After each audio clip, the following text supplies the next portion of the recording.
have to personally ask yourself, is this worth it? Fear that you're not going to have somewhere. We just didn't prepare for it. So we didn't expect it. So it hit us. Built into your identity is like, own a home, get a job that pays really well. But we have to ask ourselves sometimes, are we trading convenience for humanity? Not super optimistic. But I think we just are such in this like growing pain sort of stage where we're all just still trying to figure it out yourself, right? Because there is too many people not being themselves and being what they think they have to be. It's concerning to think that like we're going to do something that's not going to work out and people are going to judge us. I'm very hopeful. I think, again, community. I think it just comes to that. I think like let's just connect with each other. Let's just, share things with neighbors again. Surrounding myself by people that push me. Surrounding myself with people that encourage me. All right, we're coming from the beautiful San Francisco in the comforts of our own home. So we kind of moved this podcast around quite a bit, but I think like honestly, with as crazy as our life is right now, shooting at home is kind of the easiest and the most comfortable for us. And, as we get into, the intimate details of our life and our financial life, I think, maybe not so bad to do it in your apartment. Yeah. Yeah.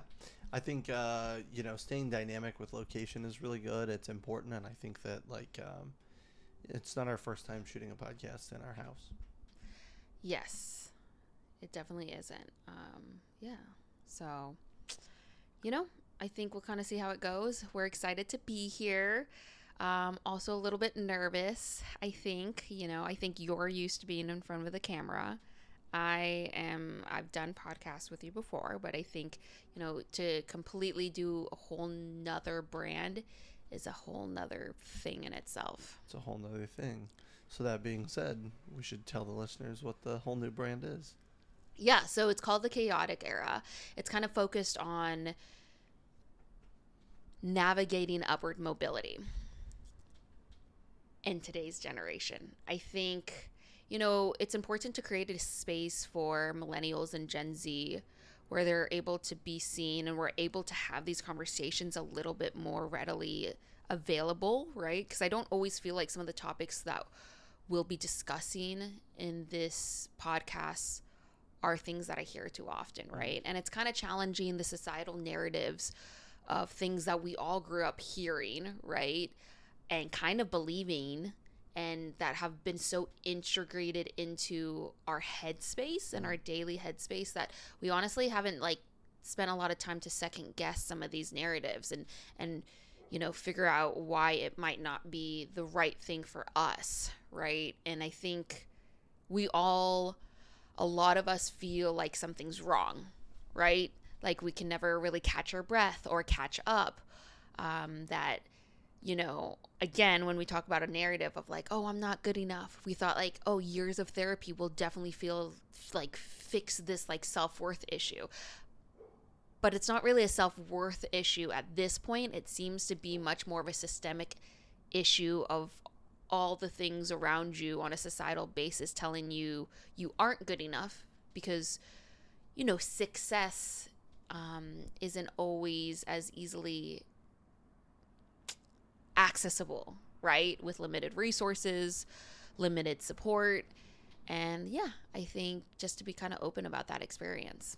Yeah, I think that, people talk about KPIs at work or like key performance indicators, right? But we don't ever really talk about the KPIs that were placed on us for life, right? And that is, having multiple children, buying a home, starting a business, like any of those things are all like KPIs that you're like, oh, my life isn't as valuable or my life isn't as rich unless I've hit these particular things, right? So I think that's an interesting thing that you bring up. And also too, I think the transparency and the authenticity is something that we've really tried to focus on and that we've really tried to be as open as we can be about, for the sake of people to follow along. So. Yeah, and I think authenticity is something that over the years we've just gotten more in touch with, right? To be able to step into ourselves a little bit more unapologetically. I think the last few years for me have been so pivotal in that acceptance of myself. Um, and it feels good, to just be more of who you are. The pressures all still exist, right? But again, that's where you have to question some of those narratives that were placed on you, because they don't really always align with your vision of yourself and the life that you want to build. And so again, I think we're just trying to find that balance. Yeah. And so to give people some perspective, do you want to introduce yourself and maybe talk about your upbringing? Well, maybe we'll Let's save dive that right for in. the next few episodes. Okay. But no, I'm Bianca. So, we currently live in SF with our toddler. We have our own company. Chris also works for an importer as his daytime job, and our company covers a lot of different things: consulting, brokerage. I'm working on essentially an AI vertical startup, more or less, if you will, within the hospitality and wine space as well. Mm-hmm. So we're pretty busy. Upbringing was, I had a tough upbringing. Is the sugar coating way of saying it, right? The tough upbringing is usually like, oh, well, we don't really need to dive into it. I just had a tough upbringing, but it is something that I think has definitely shaped the person I am. Mm-hmm. I think it's so important. I think it's part of the reason I was so compelled to build a brand around upward mobility, because I saw the scarcity of resources growing up. I saw, the abuse, the neglect. So resources come in many different ways, right? It doesn't always have to just be money. It is, community, it is love, it is, all these different things, right? And again, growing up, I think there was just a lot of lack. And I feel very appreciative now, because I do feel like there's so much now. I mean, it's hard not to see what I grew up in and to see what I have now and the life I have now, and not just be like completely like overwhelmed with like appreciation. Mm-hmm. And it took a lot to get here. And I think that's part of, why we're doing this is to shed more light into that story, my story, but then also other people's stories, and also just inspire people to be able to like focus on that, because there's so much strength and skill, right? I think when people see stories of adversity, they focus on the lack, as I had mentioned before, but we forget to also focus on all the strengths and skills that were accumulated through that experience. Yeah. So that's the, wrapped up answer. Yeah. Christopher? Yeah, I grew up in Southern California. My parents bought their first house when I was 5, and that was like the thing you did. You bought a house, and my dad and I worked on it every weekend or some weeknights and during summer break, and did little remodels, like, changed out some of the plumbing, did the siding, built a new deck, things like that. And all of those things were kind of like a way to, work on a place where you lived and make it nicer, but also like increase the value of the home in the event that one day you would want to sell it, right? And that was, they had a lot of help from my grandfather, who would loan people different amounts of money, charge minimal interest or whatever, to help people buy their first homes and really help people kind of get those homes locked down. And he had, several homes for a while that were always rental properties.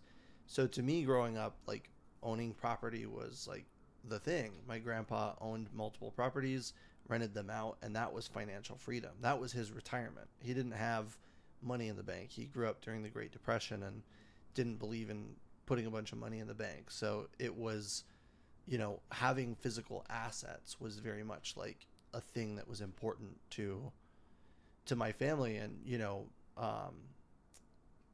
I think my parents bought their second home in 2008, and they bought it for $108,000, and we did some slight remodels to it, remodeled the bathrooms, and then it sold for 300 something. And then somebody came in and they did a couple other remodels and sold it for 400, and then somebody came in and did another remodel and sold it for 600.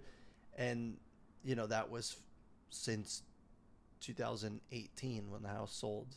And I think just in that brief window of time, 7 years, we've really seen an outlier territory at Galveston, Texas, right?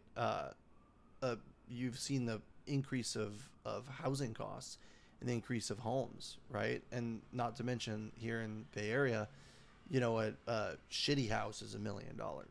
Yeah. So I think my upbringing and kind of how it affects me in this day and age is kind of like, again, kind of those KPIs of knowing that I might not ever own a home, knowing that like owning a home isn't maybe necessary.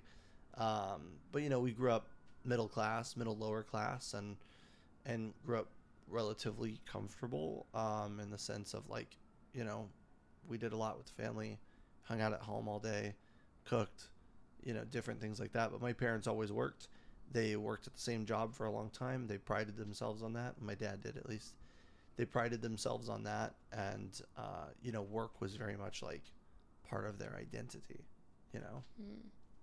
But what a luxury, in the sense of when you said, we would spend the weekends to, work on the house.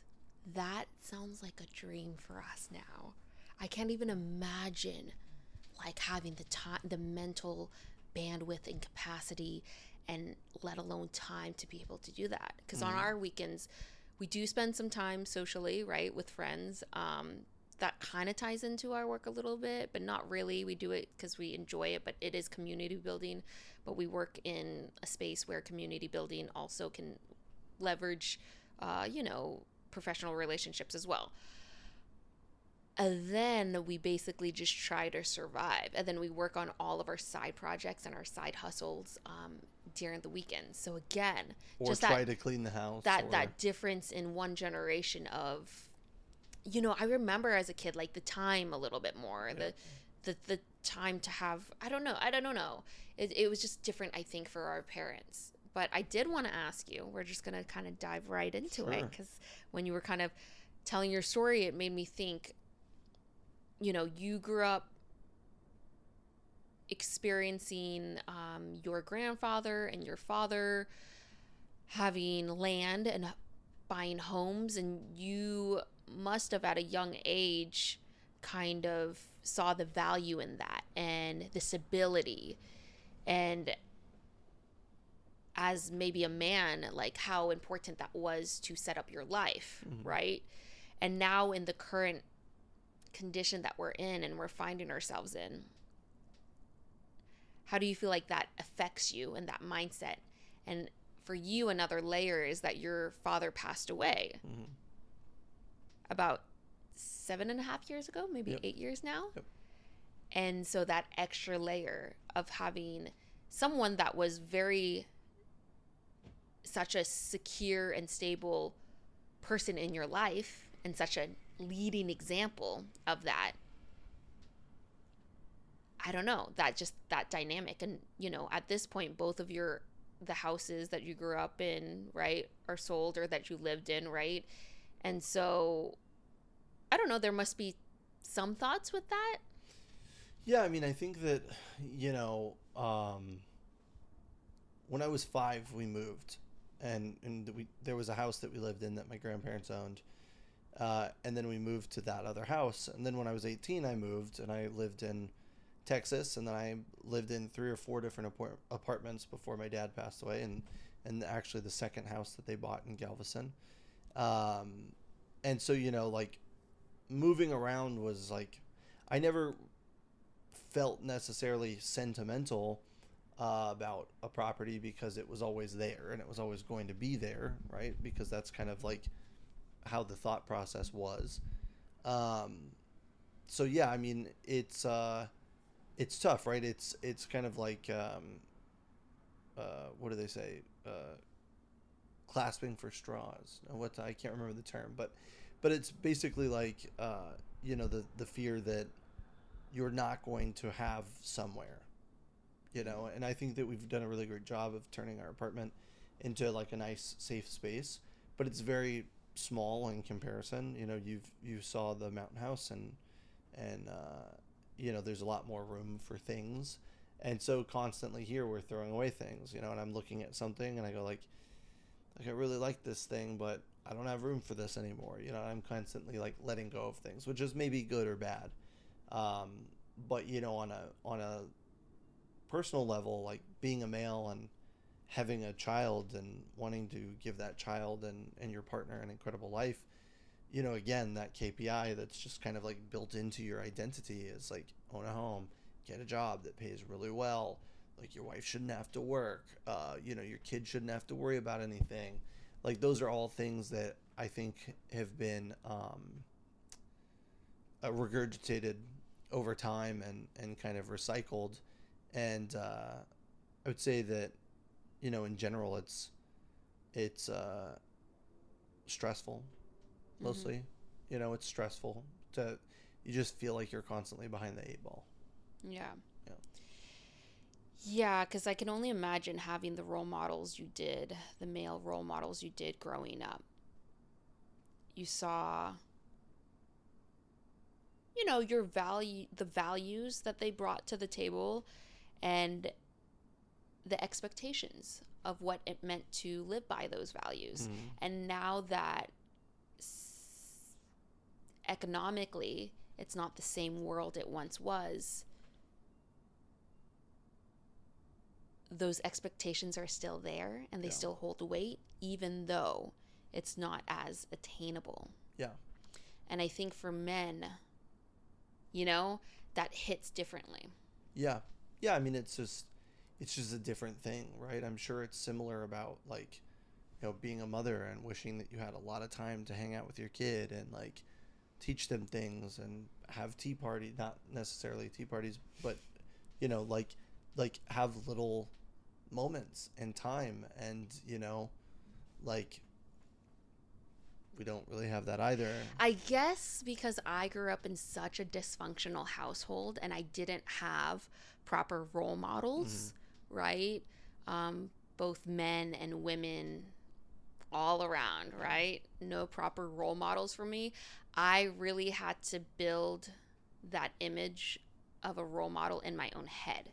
And I had to conceive my own version of it. So, for me, that doesn't actually come up. For me, I'm like, I want to work hard. I want to build my company. And the moments that I do spend with Emery, I am teaching her stuff. I am there with her. And I want her to see what I do and how my mind thinks. And I just want to watch how her mind thinks and how she navigates everything. So I don't know. It's just such a different experience for me. Maybe those expectations aren't as heavy because there was no expectations of my parents. Right. Yeah.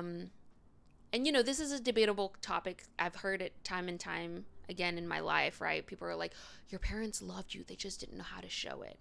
And for me, the not knowing how to show it means that I still did not receive love. Right. Right? Yeah.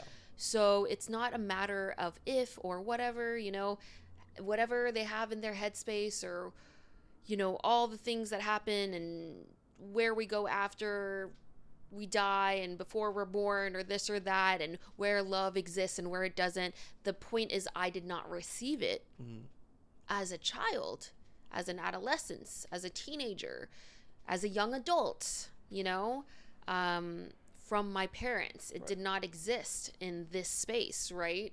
And it still doesn't, to this day. As an adult, it still doesn't. So I've had to just form, different, a different space for it. And now I find so much love from you. I think was like the real main one. Before you, you know, friends, but you were like the really grounding one. And then that like changed my life, you know, like what a little bit of love can do as far as giving you fuel to like believe in yourself and go a little further. And then so much love for our daughter and with our daughter and our friends. We just have like the baddest ass friends, like the coolest friends ever, that literally just show us that they love us all the time, and we show them that we love them too in various different ways. It doesn't need to, I know that there's love languages, but it doesn't need to be that complicated either, you know. It just needs to, you know, it just looks different, you know, and what that looks like. And I think it's starting to merge a little bit, but because again those expectations weren't built into me as a child, I think, you know, my foundation just looks different. I got a little bit more custom control of what my foundation is laid out to be. Yeah, I think, you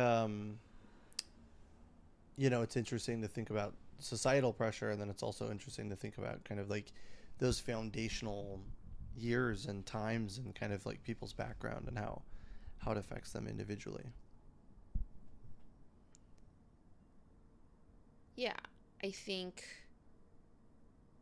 every single individual has their own story, right? And we all have our own trauma as well.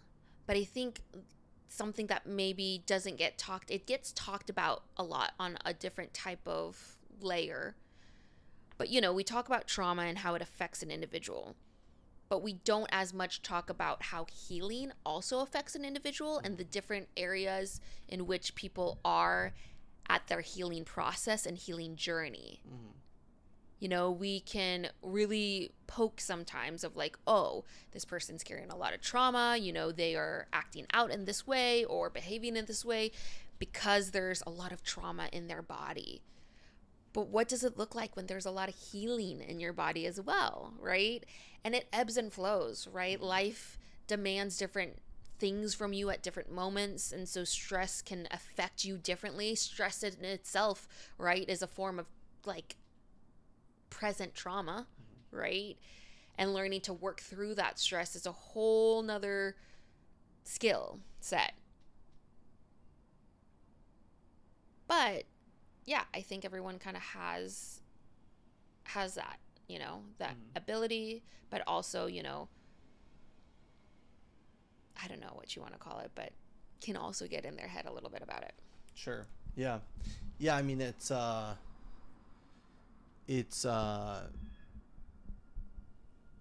don't know. I mean, I think wording it that way is really nice, and it's also very like hopeful, right? In the sense of like healing can do amazing things. And then, you know, we've talked about in the past, like each person has their own traumas, and we talk about like subjectivity, right? And that's something that I think that we talk about a lot as individuals, right? Like if you've never stubbed your toe and you stub your toe for the first time, you're like, oh my God, that hurts, you know, but meanwhile, somebody just broke their arm, you know, and like, does that mean that the person that stubbed their toe isn't feeling pain and you know shouldn't be complaining about it because somebody broke their arm? Like, not necessarily, right? But it's kind of I don't know, I think it's important to keep that subjectivity and to kind of like open your mind and open your thoughts to kind of like what you were talking about, which is people healing and kind of going through their journey at different phases. Yeah. And that level of intensity on a perception level for those individuals, you can't take that away. You know, you can't take away that level of intensity, right? But again, that's part of, you know, what I was speaking on earlier. Skills are built for those that overcome adversities and overcome trauma, because there's a certain level of resilience and resourcefulness and adaptability that I think you can find, right? Yeah, so not to point out whose wound is bigger than whose, but how we're able to take what we've learned and apply it to the actions that we take in our day-to-day life and how we decide to actually show up. Yeah, I mean, I think too, also, uh, you know, being aware that other people are going through those things. I think we all live in our own internal world a lot, you Mm-hmm. know, and we think like, I'm frustrated with traffic, which happens a lot. But, I'm frustrated with traffic and I'm like, this is the fucking worst thing in the world. This sucks so bad. But I have a car. Yeah. You know what I mean? But I have two legs to drive the car. But I have, my health, relatively speaking. It's kind of a good checkpoint. Again, without using the KPI for, we're not able to buy homes anymore, but we're able to have our sanity and we're able to have our health, which is good still. Yeah, and I think you can also kind of look at it from an angle of like, how do you exert your energy, right? When you exert that energy in traffic, how does that show up, right? In your body? How does it show up in the world? How does it show up in your day, right? So that level of exertion of energy still will affect you in different ways versus, choosing to maybe be like, is this worth it, right? And so again, I think it's the same thing with people, right? Because when things come up with people and you're just like, why would they do this to me? This is just like, oh my gosh, yeah, of course you're going to take it personal. Like, life is personal. Yeah. We should take things personal. Yeah. I think that's part of the experience. But at some point, you have to personally ask yourself, is this worth it for me to just like continue to just put myself in this energy where I feel shitty and I feel like this person doesn't see me, I don't feel like they respect me, I don't feel like they blank blank blank, right? And where I could refocus that energy in a different type of way. I love it, the energy conversations. Let's see. Do we want to dive into some of the other topics that we're going to talk about? We're talking about financial mobility. We've kind of talked about, upbringing and things like that. Yeah. Is there other things that you want to Yeah, highlight I mean, now? like, I don't know if there's anything specific that we want to highlight, right? But I think this is just kind of like an overview. I think future episodes are going to be like a lot more structured in specific topics. And what have you. But I think right now it's just like, it's so important to just get the word out there and the conversations out there for the people that do show up and listen to this and hear this. And I don't know, I hope more than anything, it's a space where people can feel seen in a way that they're like, wow, I didn't even know that was going on. Or, wow, like, honestly, I put that so far back in my head, I guess I didn't really think about it. Yeah. And I think part of that, again, is society. Yeah. How do we feel about society right now? How do we feel about the current state of life and the external things that we might not have as much control over? Not super optimistic. No, I think that like life is challenging, and I feel like it's gotten more and more complex, but I feel like, at the same time it can be rewarding, right? It's like we do something hard, like it kind of sucks throughout, but then when you're done, you're like, oh, that was good, right? And I feel like that's sometimes our days. Like I'll wake up and I'm like, oh, we have so much shit to do today. And then I get done and I'm at the end of the day and I'm like, oh, today wasn't that bad. There's a little bit of like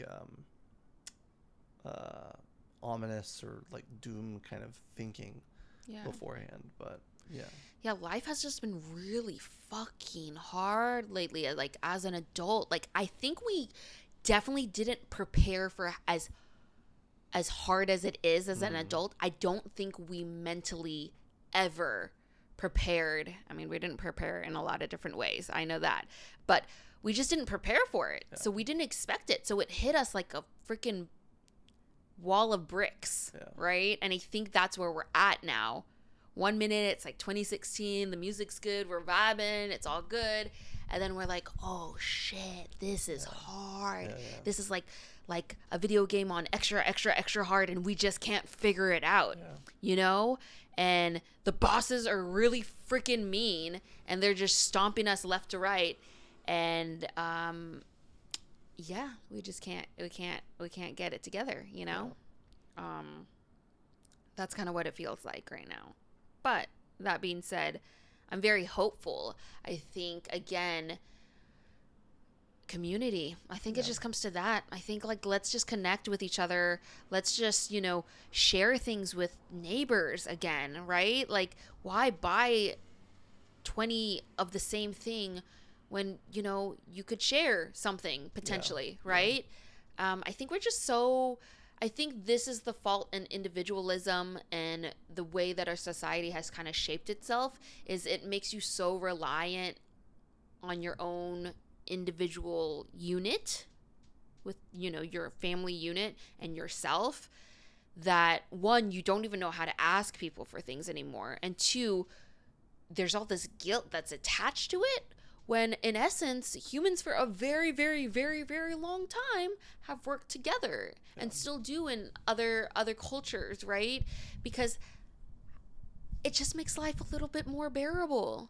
And in a world that already has a lot of things that make it unbearable, let's try to, you know, ease certain frustrations, and then at the same time maybe like get bonus points because you get to connect with somebody. And maybe, you know, it doesn't always go perfectly, but I think that's what we need to step into. I think that's what our generation is wanting and craving so badly, that I think we can't just be bystanders of our own life anymore. We're sitting here and we're like, this sucks, we don't like this. All right, so what are we going to do about it? Well, I don't know. What's the solution? I don't know. Let's just try a bunch of different stuff. Let's start a podcast. You know, and see what sticks and what doesn't stick, and not be afraid to fail. But, you know, it's also this like social failure that we have in our head. You know, honestly, we have awesome friends. We've told them lots of things. We don't always say things perfectly, you know, and that's okay. You know, like, people have their moments. People are allowed to be human, right? Yeah.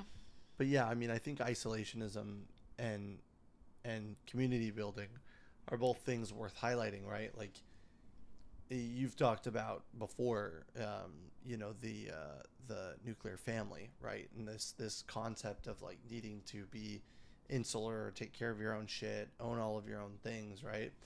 And then community building on the other side of the coin is, I don't know, I think one of the most important things, especially with as challenging as life has gotten, and with as you know, insulated as everybody is from each other, it's like, unless you can sit down and have a good authentic conversation, I mean, like, what are you doing? You know what I mean? You're just surviving, right? Like, and you know, some people work hard and then they'll get the car that they always wanted, and they'll buy the house that they always wanted, and they have more money than God, and like, it's great, like, you're surviving, but are you thriving? Right? But what did you have to do to get there, and how much of yourself did you lose, right? We're all just playing catch up with trying to find ourselves. And, you know, I don't even think it's happiness at this point. I think it's just leaning into your authenticity. I don't know. In my mind, I think that is happiness. I think that's the closest thing we can get to happiness, because it's going to be more aligned with the things and people and places or whatever work that is more fulfilling for us, right? That's more true to the things and that make us unique.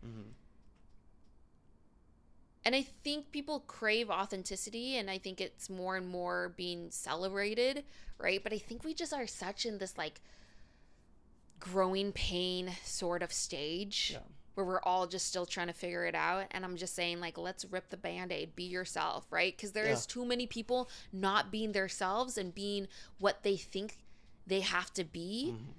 And it's just like showing. And sometimes I look at these people, you know, I feel fortunate because I feel like the last couple years, for better or for worse, I've always been very good at being myself.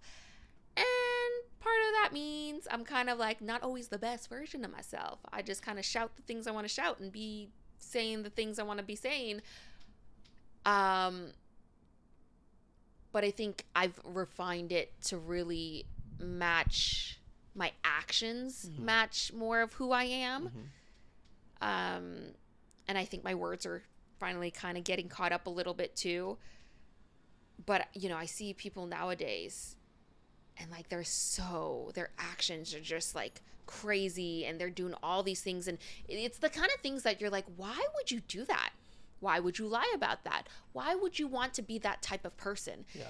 And the honest truth is that they've just gotten so far away from who they are. Yeah. And they're lost. Yeah. And they would never in a million years admit that because it doesn't fit, the box that they're trying to be in. Whatever that is. And that's so many different things. It could be so many different versions of what they feel like they need to be or the ideal person of who they want to be, that they get lost in some of the actions that they take that are so counterintuitive to what's actually, who they are, right? Fundamentally. Yeah, it's I don't know, it's crazy to see people make the same decision over and over and over again and expect a different result, right? Like that's the definition of insanity. And to add to that, like I was thinking of something else, but yes, like the other thing that I was thinking about too is just kind of like, maybe this touches too far back into the isolationism thing, but like also part of that, like that judgy mentality, right? And this kind of goes into the conversation we were having about, failure, perceived failure. And it's like, it's concerning to think that like we're going to do something that's not going to work out and people are going to judge us. Yeah. But why do we think that? Because people do judge people, right? And instead of going like, well, those people tried something really cool, didn't work out, but they tried it. Yeah. It's like, oh, that thing didn't work out. Like, yeah. I could have told you that or whatever, Yeah, it's like people are rooting sometimes for people to fail. Oh, yeah, but I think the people that are rooting for people to fail, and this is maybe my hot take or maybe the look in the mirror moment, the people that root for other people to fail are the people that don't want to work hard, right? In a sense of like, you want other people to fail because then they're not more successful than you or they're failing more than you, when in fact failing more is the closest thing to success. The more you do and the more you fail, the closer you are to succeeding, right? I mean, if you're just a total fuck up and you can't do anything right and you fail I guess the trigger point for me are the people that hurt so many people on their way up. Right. I think that's the thing, is like, I think failure is definitely one thing. I think hurting people and the toxicity that people bring, and the actions and the lies and the manipulation, it's just like so present sometimes now in our world, and they like, it just sticks out like sore thumbs now. And I think that's because we're probably moving more away from that. And I'm sure, right, in our years before and even moments now, we were part of that, right? Toxicity, and gaslighting or manipulating. And I think we can all still fall into those things, but I think we're just so pulling ourselves so far away, and we're surrounding ourselves by people that don't operate under that way, as much as we can control. I think in the business world, it's bound to happen. I think that's a huge systemic thing that we really, really have to address at some point, is just how bad business is, how corrupt business is, how manipulative and gaslighty and all the things that business entails sometimes to make money. In this capitalistic mindset. But at the same time, I'm going to be very, very vocal of, there's got to be another way. And I'm going to try my damnedest to do that. And I'll fail probably doing it multiple times, but I am going to try to keep my eye on the ball, which is there has to be another way to do this. And there's, you know, companies that have done it, but systematically, it's just so bad. I think we just see it. We feel it. That's part of the reason why billionaires have just so much. And meanwhile, to break through that middle glass ceiling is just feels so impossible. Yeah, it's only getting worse. You know, the richest people in the world are 300-400 billion dollars. But I think there's a way to make money and find a way to do it more ethically, do it more authentically. And I think part of that too is consumers, including us, will have to really, really show up when it comes to support. We have to support the brands, the people, the companies that align with our values, our mission, our goals, the life that we want to live. Yeah. We have to support. We have to basically, at some point, choose, you know? Yeah. Right now, there's not better options sometimes because some of these larger companies have monopolized the space. But I think AI is going to change everything. Yeah. You know? I think the 10x growth is not only applicable to these large guys. Now, will there be policies that they're going to be trying to push out the small guys? Of course, they're already kind of working towards these things. But you got to support the small guys. You got to support the causes. You got to just push more. I was thinking the same thing when you were talking about it and leading up to that part of the conversation. It was my same thought was, you know, how do we earn more money, right? And like when you think about this feedback loop, right? Like, okay, well, what do we do? Well, we do things in this particular industry. Okay, well, like, is Gallo ever going to partner with us in the wine side of things? No, probably not, right? Okay, so let's partner with all these other small people, you know, similarly, you know, with local neighborhood stores and things like that. Like, I mean, we went to Whole Foods today because I was in a rush and I needed to go really the quickly. Convenience week. And there was particular products that I feel loyal to because, you know, our daughter's pea milk, not PP, but pea is in plant-based milk. You know, I feel loyal to those things.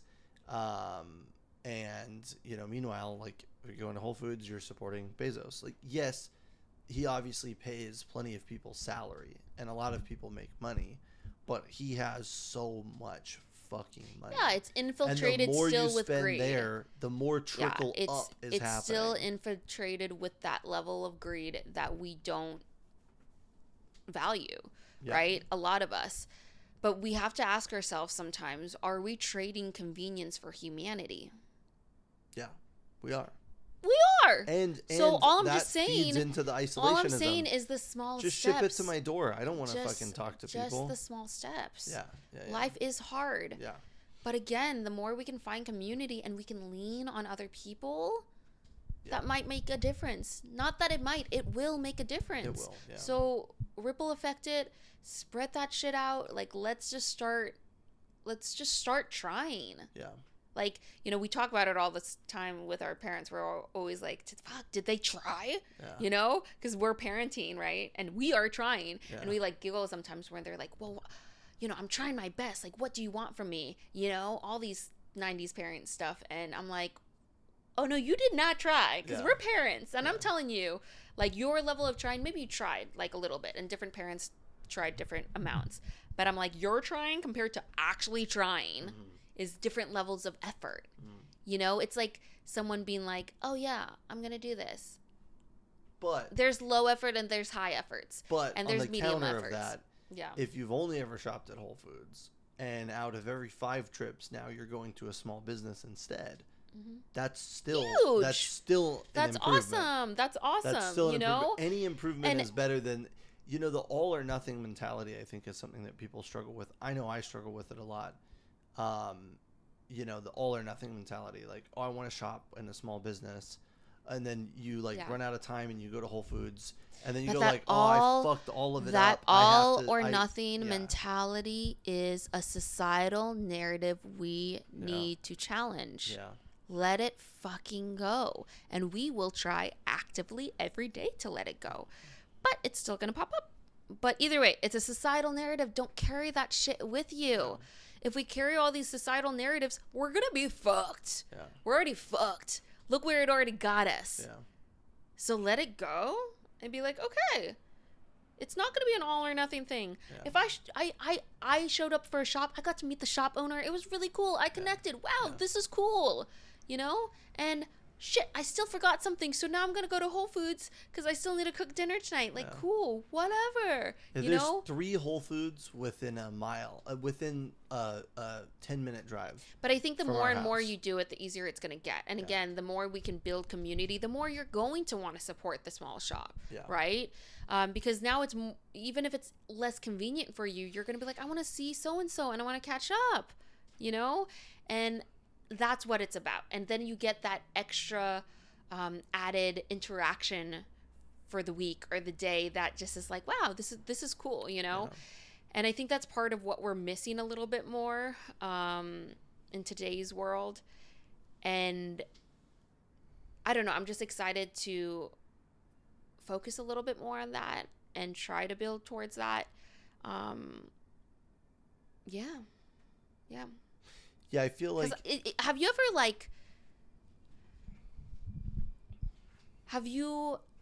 okay, we don't do this anymore because we've worked too much and we don't have any time with a toddler and all the different ventures that we're doing. So we don't actually do this anymore. But remember when we worked in the restaurants when we were really young and we would drink all night and, you know, work like a million doubles. And I was, you know, I would then finally get 2 days off or 3 days off, you know, in a row after like working for a month, right? Straight, basically. And I'm like, yes, I have 3 days off. Cool. Like, I'm going to just do nothing. So the first day just completely melt and do nothing. yeah. But when you put such little low effort into something, the next day I'm like, well, I'm bored. I like want to do something. Or like summer break when we were kids, right? The first week you're like, I'm just going to whatever. But then eventually like, I'm bored. I like want to, you know, stimulate my brain, try to have a challenge, build something, create something, connect with somebody. I think that's how we got to look at this, you know, as far as the baby steps we need to take to fight the fucking evil corporations that exist. But very much bleed over to the like less corporations too. It's not just the big corporations, you guys. It's all over the place, you know? You mentioned connect with somebody as one of the things on your list. And I just want to touch back to the supporting local stores. Yeah, I met the owner, blah, blah, blah, blah, blah. It's like, you know, how often do we, you know, I remember my parents had like a regular restaurant when they would go out, which was not often. But when they would go out, there was a regular restaurant. When my grandma and grandpa would go to breakfast, they would always go to the same place. They knew all the servers' names. They knew everybody there. It was like, that was their community, you know?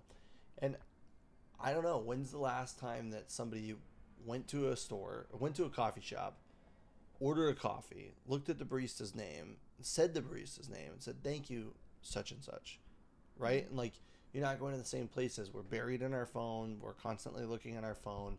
A human interaction has now just become a necessity and hasn't become anything more than that, right? Like, I'm looking at my phone, and I used to be able to get like, oh, that person was so nice, and you'd walk out of this coffee shop and like your day's impacted. But no, you're getting all these dopamine hits from your phone all day long. So a small human interaction isn't a big deal anymore because it means it's a drop in the bucket, you know? I think what we're getting there, right? We talk about this convenience model.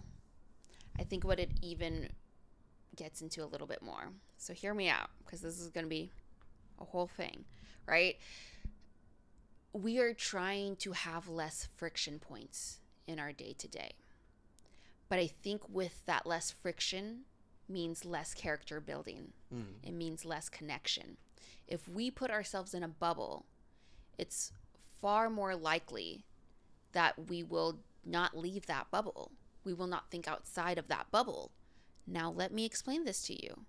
Who do you think have the most bubbles and least amount of friction ever? The multi billionaires. They don't stress about travel. It's all taken care of. Yep. They just get on a plane, a private jet, and there they go. That friction point is no longer there. Mm-hmm. Those interactions are no longer there. Those frustrations and trying to figure it out, and the skill of, wow, this is frustrating. What can I do to prepare for this so I don't have to deal with this again? Mm-hmm. All these little skills. No, it's non-existence. Yeah. Non-existent in their world. Yeah. Now, multiply that by every single aspect of their life. These are the people. So what are they motivated by then, right? If there's no friction points, if everything is so, yep, this is my day, this is what I do. Yeah. What are they motivated by? I think that they're motivated by this tiny little ticking thing in their head called greed. And it is literally operates on one input, one output. More.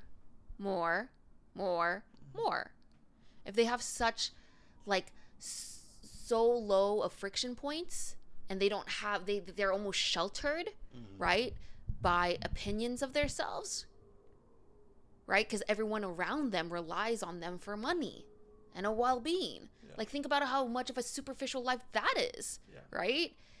And what does that result in? It probably results in them, making decisions, not seeing people for people, but as a resource to be allocated or dealt with. Yeah. Because, again, they live in these bubbles.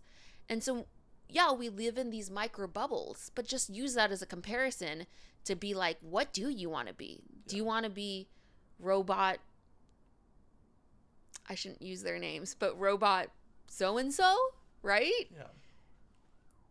Cool. Do that. Have fun, But we're still broke doing it. Mm-hmm.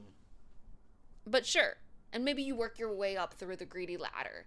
See if you even know yourself by the end of it. Right? Yeah. Do you think they know who they are? Do you think they lost themselves a long time ago? Because for you to want that more mentality, what did you have to lose to get there? It's almost like no self-control. Yeah. They don't even have self-control. Not to that voice inside their head. Yeah, you just have a little button, and every time you click it, it gives you a little bit of a buzz, and you're like, yeah, more. Yeah, and that's all you have. Yeah. That's such a fucking sad life. Yeah.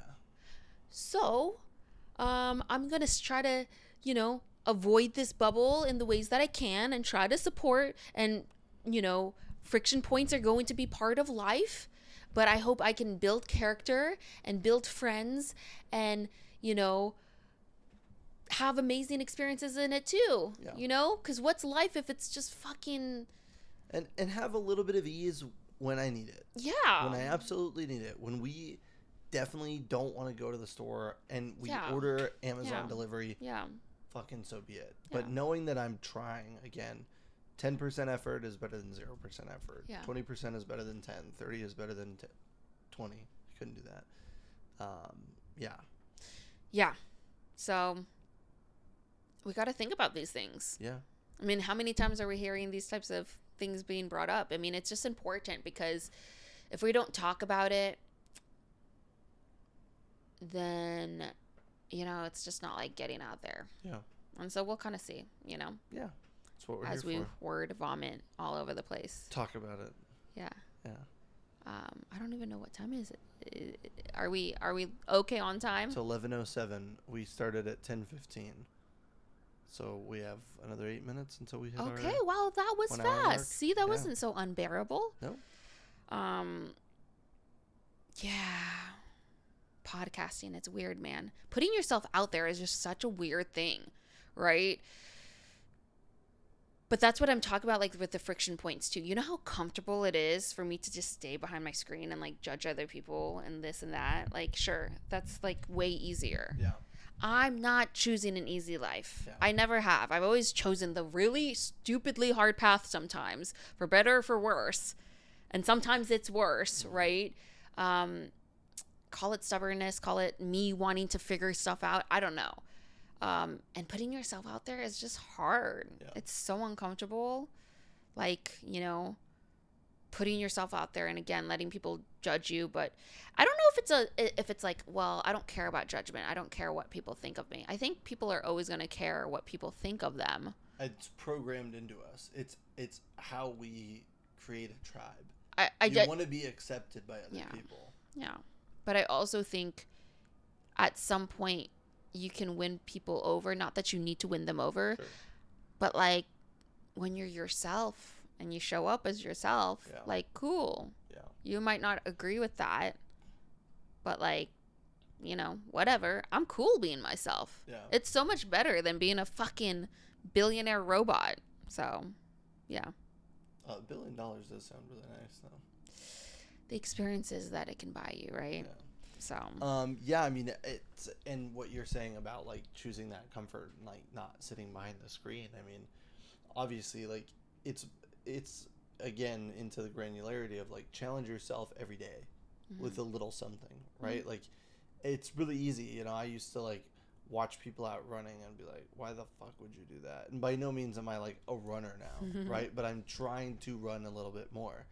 And now when I'm like sitting at the kitchen table or the dining room table, and I'm like up at 5 or 6 and I'm doing emails and I hear somebody running outside, I'm like, fuck, I need to go for a run. Before I'd be like, why is this person running at 5 a.m.? Get a fucking life, But there's something you get out of it. Yeah. Right? Yeah. Through the pain, you experience something. Yeah. And it's something profound and something we don't always have the answer for. But there's a reason you put yourself through something. You feel like you succeeded. I did it. I survived. I did something difficult. I survived another day. Yeah. Or I survived another task. A challenging task, a task I didn't want to do, a task I thought I couldn't do, a task that sounded immeasurable. It shows you how capable you really are. And I think as humans, we're so capable, right? But we gotta just show up. Yeah. Like, look at our world and look at how much of a shithole it is right now. We're more capable than this, and we know it. Yeah. We know it. Yeah. So let's just show up a little bit more. Yeah. We got it. Yeah.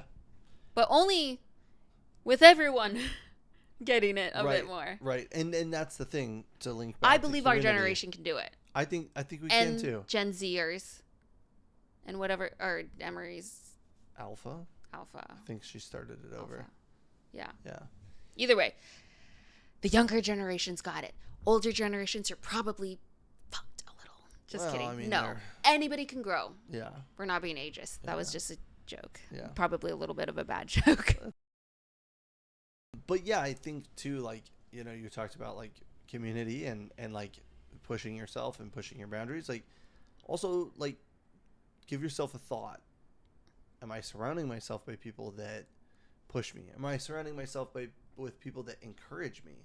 It's not even necessarily that like I need somebody that's outside my door every morning going like, let's run. But like if I tell somebody like, I went for a run, and they go like, that's awesome. Yeah.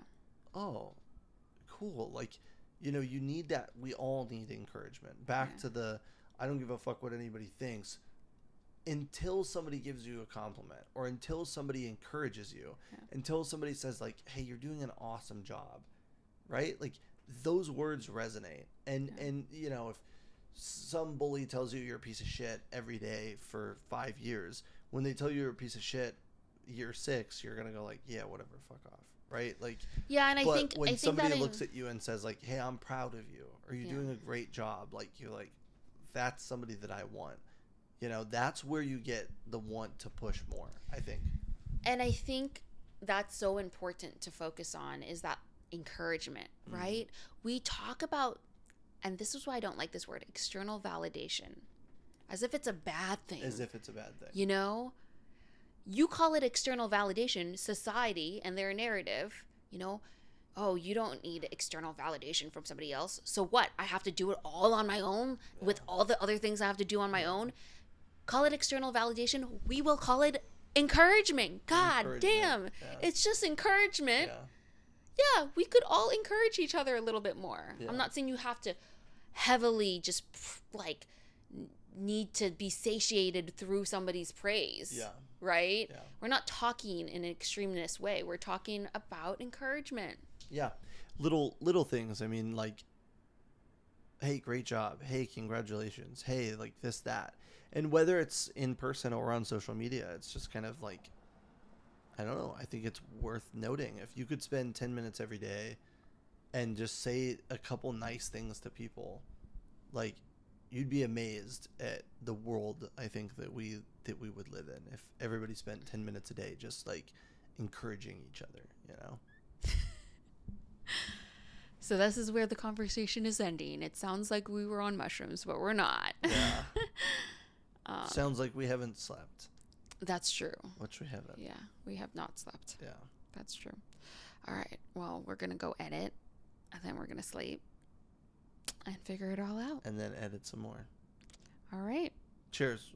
Thanks for joining us on The Chaotic Era. Thanks.